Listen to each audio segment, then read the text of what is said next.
नमस्कार, live time stream में आप सभी का स्वागत है। मैं मनोज ठाकुर, हमारे साथ senior video journalist Ajay Bhatia ji. आप सभी के बीच में एक खास बातचीत हम करने वाले हैं और खास शख्सियत हमारे साथ यहां पर जुड़े हुए हैं। हिमाचल प्रदेश के चुनावों की अगर बात करें तो इन्हें अहम जिम्मेदारी दी गई है। पूरे हिमाचल प्रदेश का भ्रमण ये कर रहे हैं और जाकर वहां की स्थिति का जायजा ले रहे हैं और जो कांग्रेसी कार्यकर्ता है उनमें जान फूंक रहे हैं। हम बात कर रहे हैं कांग्रेस के राष्ट्रीय प्रवक्ता अलका लांबा जी की। मैम, आपका बहुत बहुत स्वागत है। धन्यवाद लाइव टीवी का जी। बहुत से सवाल हमारे जहन में हैं और बातें हैं, जनता भी शायद जानना चाह रही होगी कांग्रेस की किस तरह की स्थिति है, क्या पूरा मन में भाव चल रहा है जनता को लेकर के।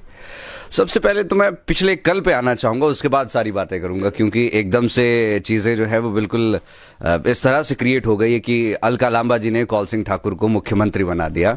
उस बयान को लेकर के आप क्या कहेंगे? देखिए, आदरणीय कौल सिंह ठाकुर जी हों, जो हमारे कांग्रेस के अध्यक्ष रहे, विधायक रहे लंबे समय, मंत्री रहे, सबसे वरिष्ठ नेताओं में आते हैं। वहीं अगर आप नैना जी आपको लेकर जाऊं तो वहां पर ठाकुर रामलाल जी हमारे जो हैं बहुत लंबे सीनियर नेताओं में से हैं। जिस विधानसभा में जाती हूं वहां का कार्यकर्ता उस नेताओं से भावनात्मक तौर से जुड़ा हुआ है। सबकी ये मांग होती है कि हमारा नेता विधायक मंत्री से आगे मुख्यमंत्री बनना चाहिए। उनकी भावनाएं हैं जिसका मैं हर बार सम्मान करती हूं, मंच पे भी पर्ची आ जाती है। लेकिन ये फैसला जो है अलका लांबा नहीं कर सकती, ना करेगी। ये फैसला सबसे पहले हिमाचल की जनता अपने विधायक चुनेगी। विधायक जब चुनेगी तो जिस पार्टी को नंबर आएगा वो सब नंबर बैठकर, विधायक बैठकर अपना नेता चुनेंगे। और जो नेता भारतीय राष्ट्रीय कांग्रेस हिमाचल चुनेगी अपना वो हाईकमान को बताया जाएगा और दिल्ली में बैठी हमारा शीर्ष नेतृत्व उस पर फैसला करेगा। मैम, एक ये भी चीज देखी जाती है कि हिमाचल प्रदेश कांग्रेस की अगर बात करें तो सभी मुख्यमंत्री की होड़ में है। चाहे उसमें 2-3 बड़े नाम है, जैसे मुकेश अग्निहोत्री जी का नाम है, सुखविंदर सिंह सुक्खू का नाम है, और अगर कौल सिंह ठाकुर की मैं बात करूं स्पेसिफिकली कल की, तो पिछली बार वो चुनाव हारे हैं जवाहर ठाकुर से। इस बार पूर्ण चंद ठाकुर, जो कि उनके चेले ही वो कहे जाते हैं कि मैंने ट्रेनिंग उनको दिया है, काफी स्ट्रांग कंटेंडर वो माने जा रहे हैं। क्या ये कांग्रेस की स्ट्रैटेजी तो नहीं कि सब जगह मुख्यमंत्री काइंड ऑफ एक लॉलीपॉप जनता को दे दिया जाए ताकि वो सोचे कि हाँ ये मुख्यमंत्री बनेंगे तो इन्हें जिताना जरूरी है? नहीं, देखिए, हमारे 68 उम्मीदवार चुनाव में हैं, उसमें से जो जीतेंगे, मैं ये कह रही हूँ खाली विधायक ही नहीं होगा, उसकी जो पावर होगी वो खुद महसूस करेंगे सारे के सारे।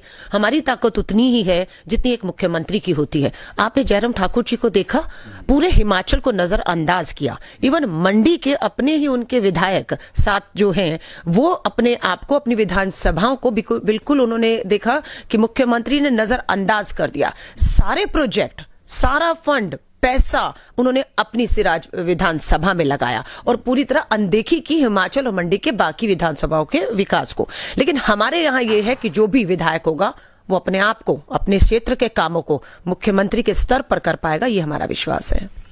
टिकट आवंटन को लेकर क्या कहेंगे? 3 लिस्टें आई है यहाँ पर कांग्रेस जैसी पार्टी से और पहले 46 नाम बड़े 3-4 दिनों से सगबगाहट थी कि भाई आ जा रहे हैं, उसमें बड़ा लंबा समय लग गया। उसके बाद पिछले कल जो है वो 17 नामों की लिस्ट यहाँ पर आई है। 5 नामों पर अभी भी पेच फंसा हुआ है। आखिर इतना डिले क्यों? किसको देख करके टिकट दे रहे हैं? अब तो बाकी तो सबने अनाउंस कर दिया। देखिए, आपको मालूम है इस पार्टी में लोकतंत्र है, इसलिए राष्ट्रीय अध्यक्ष पद का भी चुनाव होता है। इस पार्टी में लोकतंत्र है कि कांग्रेस मुख्यालय में चाय देकर सेवा करने वाला भी नामांकन कर देता है। ये पार्टी में ही और इसका सम्मान है।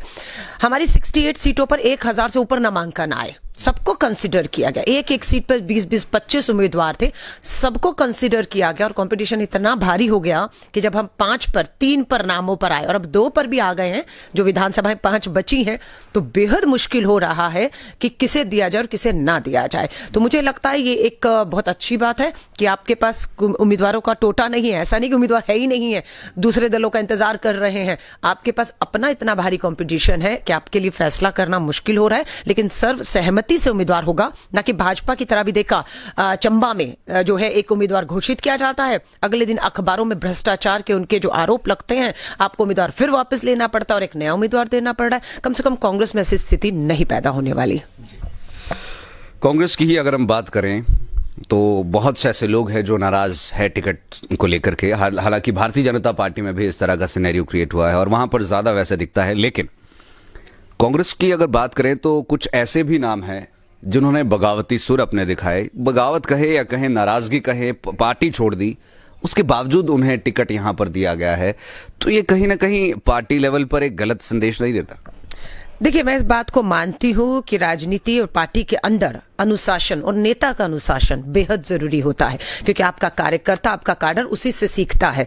ठीक है, उन्होंने हमारे एक उम्मीदवार की आप बात कर रहे हैं जिनकी, उन्होंने अपने समर्थकों के सबके दबाव में लगा कि शायद टिकट नहीं मिल रहा, उन्होंने एक स्टैंड लिया, लेकिन जब उन्हें टिकट मिला तो उन्होंने लिखित में माफी मांगकर अपनी गलती को स्वीकारा है कि अनुशासन बेहद जरूरी था, लेकिन उन पर बेहद दबाव था कि उनके समर्थकों का, कार्यकर्ता, क्योंकि बूथ स्तर पर उनका काम चल रहा था, तो इसलिए उन्होंने माफी मांगी और टिकट उनको मिला और वो जीतेंगे, मुझे पूरा भरोसा है।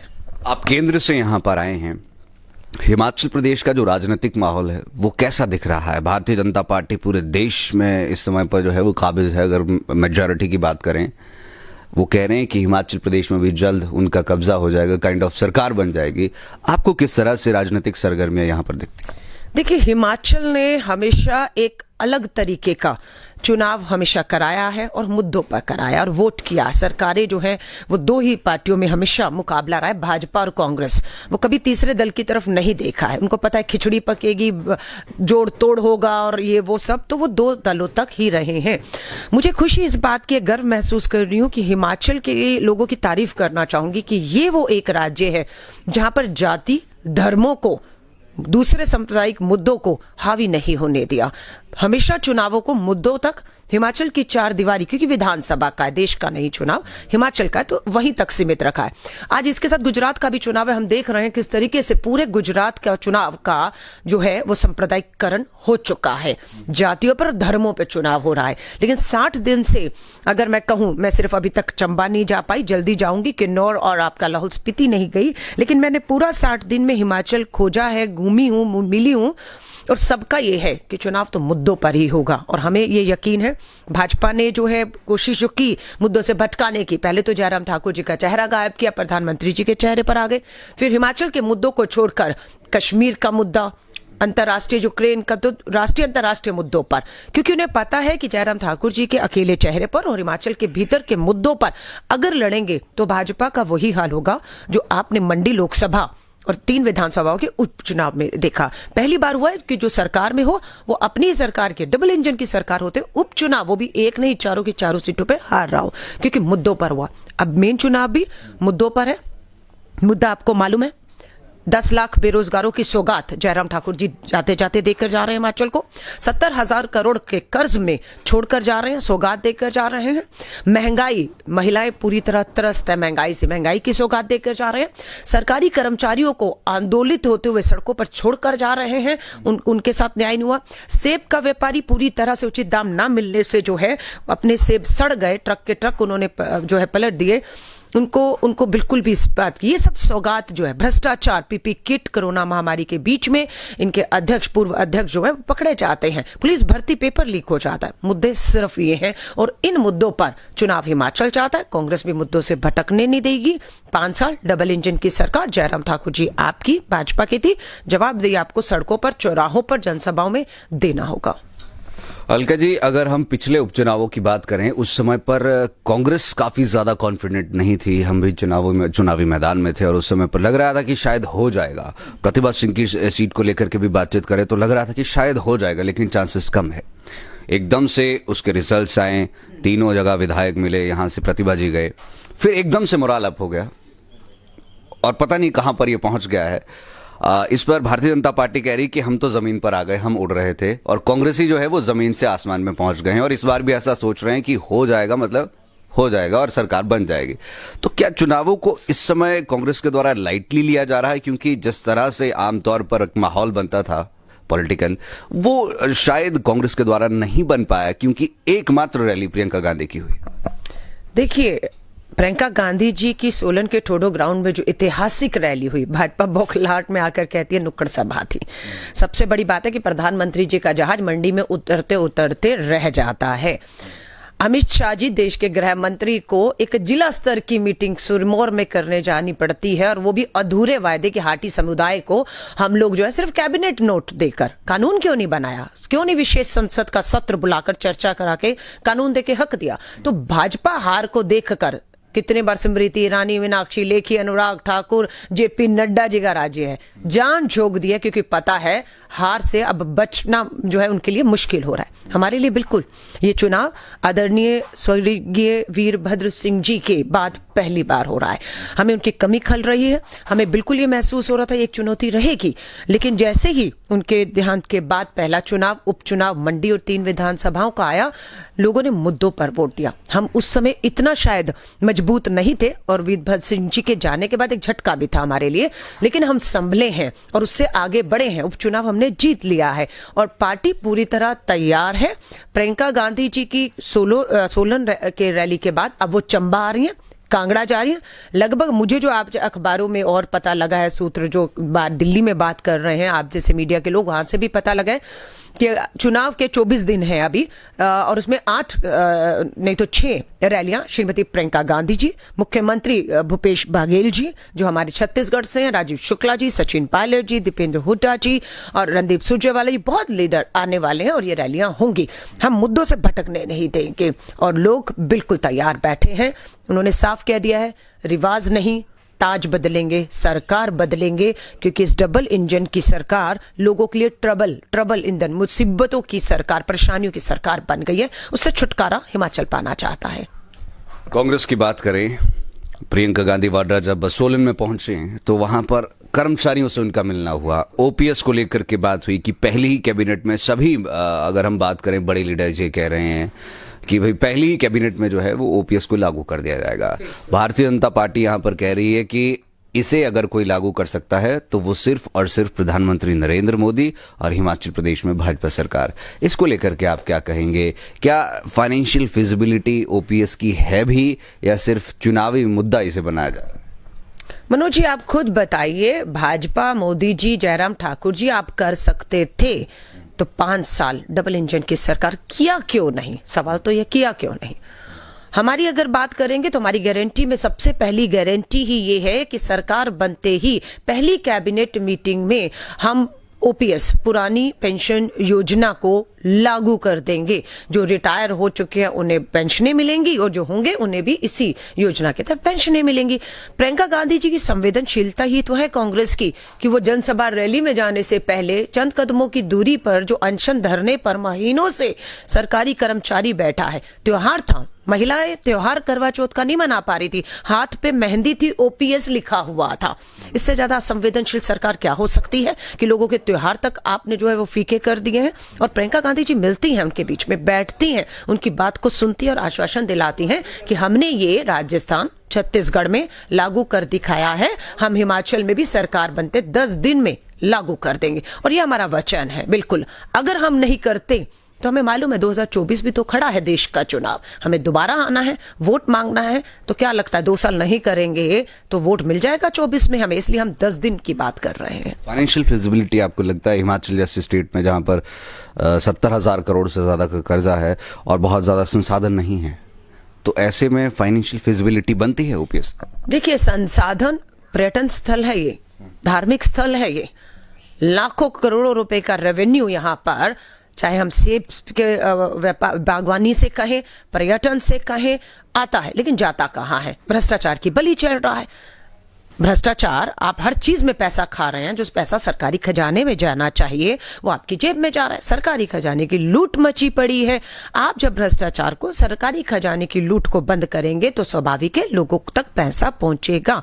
अब मैं आपको बता दूं, आप इतिहास हिमाचल का उठाइए, पहला विधानसभा से जयराम ठाकुर जी के बनने से पहले तक बीजेपी के भी मुख्यमंत्री रहे, कांग्रेस के भी रहे, पूरा कार्यकाल में इतना कर्ज हिमाचल पे नहीं था जितना कर्ज मात्र पिछले 5 साल में जयराम ठाकुर जी की सरकार में, वो डबल इंजन की सरकार होते हुए होना है। पूंजीपति मित्रों का 10 लाख करोड़ मोदी जी माफ कर सकते हैं, तो ये तो 1 लाख करोड़ से कम का है, 70,000 करोड़ है। एक झटके में माफ कर दीजिए ना, कांग्रेस भी आपके साथ खड़ी है। पर आपने ऐसा नहीं किया, पूंजीपति मित्रों का कर्ज माफ किया, पर हिमाचल की जनता पर आप ही की सरकार ने जो सरकारी खजाने की लूट, भ्रष्टाचार की वजह से रेवेन्यू को पूरी तरह ताक पर रखकर सिर्फ दूसरे बाहर के लोगों को फायदा पहुंचाया ताकि आपकी जेब में पैसा हो, जिसका नुकसान हिमाचल की जनता को बोला। एनजीटी ने क्या किया है? हिमाचल का जो डेवलपमेंट प्लान है, master development plan Shimla Shimla का, उसे क्यों एनजीटी ने रद्द किया है, अवैध बता दिया। क्यों?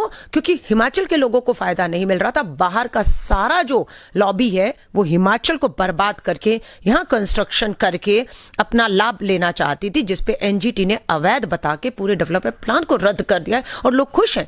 और हम चाहते हैं कि डेवलपमेंट प्लान जो है वैध बने, बिल्कुल बने, वैध बने, और इसका फायदा सबसे पहला उसका हक हिमाचल शिमला के लोगों का है।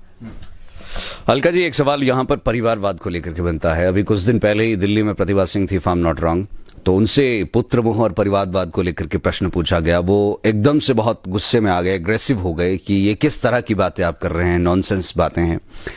भारतीय जनता पार्टी मुख्यमंत्री जयराम ठाकुर से भी पिछले कल हमने परिवारवाद को लेकर के पूछा। उन्होंने कहा कि एक परिवार, एक टिकट जो है वो यहाँ रह रहा है। मंत्री महेंद्र सिंह का टिकट कटा है, फिर उनके बेटे का टिकट मिला है आगे। कांग्रेस में उठ कर बात सामने आ रही है। अभी मंडी सदर की भी बात करें, यहाँ से चंपा जी को टिकट मिला है, दरंग से कौल सिंह ठाकुर जी, उनके पिताजी को टिकट मिला।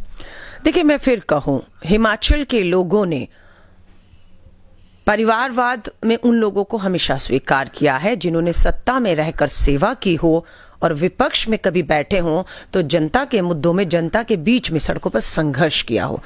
सत्ता और संघर्ष में जो परिवार लोगों की उम्मीदों पे खरे उतरे हैं, लोगों ने उनको वोट दिया है और जिताया है।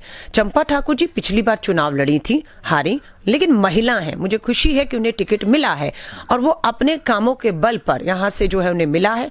ऐसा नहीं कि सीधा आई और टिकट लेगी, कोई जान ही नहीं रहा कौन है, सिर्फ ये जानते हैं कि वो ठाकुर कौल सिंह जी की बेटी है। नहीं, वो पिछला चुनाव लड़ी, 5 साल सक्रिय रही, पार्टी ने दोबारा उन्हें मौका दिया है। और मुझे पूरी उम्मीद है कि अगर परिवारवाद की बात करते हैं तो भाजपा ने भी किसको टिकट दिया है। अनिल शर्मा जी तो किसी परिवार से जैसे है ही नहीं है, उन पर परिवारवाद लागू नहीं होता। तो भाजपा इसको जो मुद्दा बनाती रही परिवारवाद का, सबसे बड़ा यू टर्न अगर किसी ने लिया है परिवारवाद के आरोप हम पर लगाकर, तो वो भाजपा ने लिया है। आपस में परिवार में ही, जैसे महेंद्र सिंह जी का आप नाम ले रहे हैं, बेटा और बेटी में लड़ाई आपस में चल रही है। और 10 विधायकों की जो टिकट कटी है वो कार्यकर्ताओं को टिकट नहीं मिली, वो 10 विधायकों के एंटी इनकम्बेंसी काम ना करने की वजह से, जिसका सारा असर जयराम सरकार पे आ रहा है, हारने जा रही है, उनके परिवारों में दे दी है। कल भी दरंग में आप देखेंगे ठाकुर कौल सिंह जी के सामने जो विधायक थे वो हार रहे थे, कुछ नहीं किया था, इसलिए उनकी टिकट कटी सिटिंग विधायक की।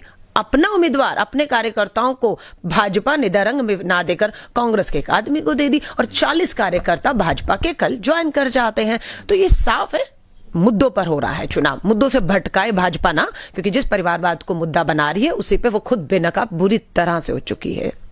क्या कांग्रेस पार्टी को, अलका लांबा जी को ईवीएम पर भरोसा नहीं है? अभी आपने कुछ दिन पहले बयान दिया था कि इतना लंबा टाइम स्पैन चल रहा है, पता नहीं उस बीच में क्या होगा। क्या ये अनसिक्योरिटी है या ईवीएम पर भरोसा नहीं?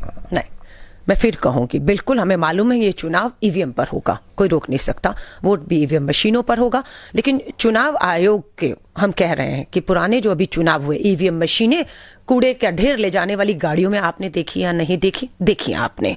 निजी होटलों में, रूम में ईवीएम दिखी या नहीं दिखी? दिखी। निजी आदमियों के हाथ में जिनका ईवीएम से कोई लेने, दिखी या नहीं दिखी? ईवीएम दिखी, चाहे उसका कारण कुछ भी बताया गया हो। बस लोकतंत्र में ये होता है कि एक एक वोट जो है उसको ये ना लगे वोटर को कि मेरे साथ धोखा हो गया, मैंने तो इसको वोट ही नहीं किया था, ये कैसे जीत कर आ गया। तो वो सवाल लोकतंत्र में मतदाता पूछता है, जिसका जवाब लोकतंत्र में जो भी सरकार है या चुनाव आयोग उसको देना होगा। अब आपने कहा यहां वोट हो रहा है 12 नवंबर को, रिजल्ट कब आ रहा है? 8 दिसंबर को। ये तो कभी भी नहीं हुआ।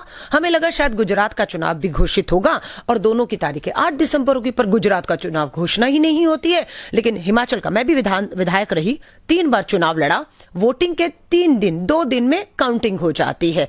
अभी आप पंजाब का चुनाव देखेंगे, गोवा का उसके साथ था, उत्तराखंड था, इसलिए एक ही तारीख थी। लेकिन यहां तो एक ही चुनाव है, क्यों आप ले गए? ले भी गए तो अब हम ये अगर मांग करते हैं कि 12 नवंबर से 8 दिसंबर तक जो मशीनें रखी जाएंगी, है ना, जो भी आपका रूम होगा, सेफ्टी रूम, उसकी हम सुरक्षा की अगर मांग कर रहे हैं तो उसमें डर कहां से है? हमें तो पता है जो सत्ता में बैठे हुए हैं धन बल सरकारी मशीनरी अधिकारियों पर हर तरीके का दबाव बनाकर कुछ कर सकते हैं। ये हमारी आशंकाएं हैं। ये चुनाव आयोग को एक राजनीतिक दल होने के नाते, मेन विपक्षी पार्टी होने के नाते और जनता के जो चिंता है उसे दूर करना तो चुनाव आयोग बिल्कुल आगे आकर कहें। उनकी पूरी जिम्मेदारी है। पूरे हिमाचल में किसी भी ईवीएम के साथ किसी भी तरह का जो अब तक खिलवाड़ होते हुए तस्वीरें फोटोएं वीडियो आते रहे, हिमाचल में ऐसा देखने को नहीं मिलेगा। बात खत्म हो जाती है। हम तो चुनाव आयोग से आश्वासन चाहते हैं। दो प्रश्न मेरे यहाँ पर रहेंगे, जल्दी से आपको पूछना चाहूंगा क्योंकि आपका भी समय प्रेस कॉन्फ्रेंस का हो गया है। तो एक सवाल तो ये यहाँ पर पूछना चाहूंगा कि क्या इस बार भी वीरभद्र सिंह के नाम पर वोट मांगे जाएंगे? नहीं, देखिए, काम किसका रहा। आज तक हमारे मुख्यमंत्री पूर्व नींव रखी डॉक्टर परमार साहब और वीरभद्र सिंह जी। आप अस्पताल देखिए, स्कूल देखिए, कॉलेज देखिए, पुल देखिए, कुछ भी देखिए, फाउंडेशन डॉक्टर परमार साहब ने रखी। उस फाउंडेशन पे इमारतें खड़े करने का काम बड़ी बड़ी जो है जिसका लाभ हिमाचल को मिल रहा है वो वीरभद्र सिंह जी ने किया। तो क्यों नहीं हम उनके कामों पर वोट मांगेंगे? मुख्यमंत्री कांग्रेस के थे, काम कांग्रेस के शासनकाल में हुआ। ठाकुर कौल सिंह जी हो, आपके हमारे विधायक रामलाल जी हो, ठाकुर रामलाल जी, ये सब मंत्री रहे, उन्होंने काम किया। तो क्यों नहीं हम काम गिनवाएंगे? बिल्कुल गिनवाएंगे।